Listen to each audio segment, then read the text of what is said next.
بسم اللہ الرحمن الرحیم۔ ناظرین سامعین، السلام علیکم ورحمۃ اللہ وبرکاتہ۔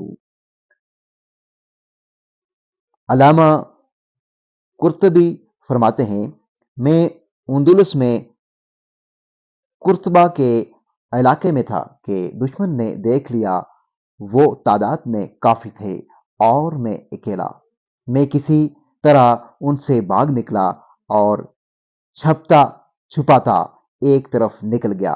ادھر دشمن بھی میری تلاش میں تھا۔ میں ایک چٹیل میدان میں تھا کہ اچانک دو گھڑ سوار مجھے تلاش کرتے ہوئے آ گئے۔ چھپنے کی کوئی جگہ نہ تھی۔ مجھے اور تو کچھ نہ سوجی۔ میں ذرا نشیبی زمین پر بیٹھ گیا۔ سورہ یاسین اور دوسری صورتیں پڑھنا شروع کیں۔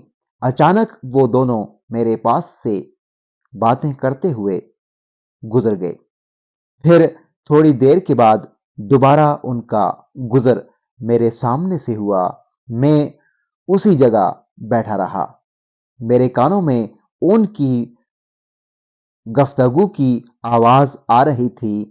ایک دوسرے سے کہہ رہا تھا، لگتا ہے کہ وہ آدمی کوئی شیطان ہے، ورنہ ہمارے سامنے اس میدان میں تھا، اب نظر نہیں آ رہا۔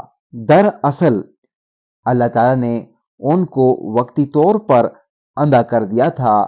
وہ میرے سامنے سے گزرے اور واپس بھی آئے۔ چٹیل میدان تھا، کوئی آڑ نہ تھی، بس رب کو بچانا منظور تھا اور اس نے اپنے فضل و کرم سے مجھے بچا لیا۔ اور یہ سچ ہے، جسے اللہ رکھے اسے کون چکھے۔ ناظرین سامعین، آج کی ویڈیو میں اتنا ہی۔ مزید اسلامی اور معلوماتی ویڈیوز دیکھنے کے لیے ابھی تک اگر آپ نے ہمارے اسلامی اور معلوماتی چینل ویلتھ آف نالج کانوں کو سبسکرائب نہیں کیا تو لازمی سبسکرائب کر دیجیے گا، بیل آئیکن کو آل پہ کر دیجیے گا تاکہ آنے والی ویڈیوز کا نوٹیفیکیشن آپ کو بر وقت وصول ہو سکے۔ اگلی ویڈیو تک مجھے دیجیے اجازت۔ اللہ حافظ۔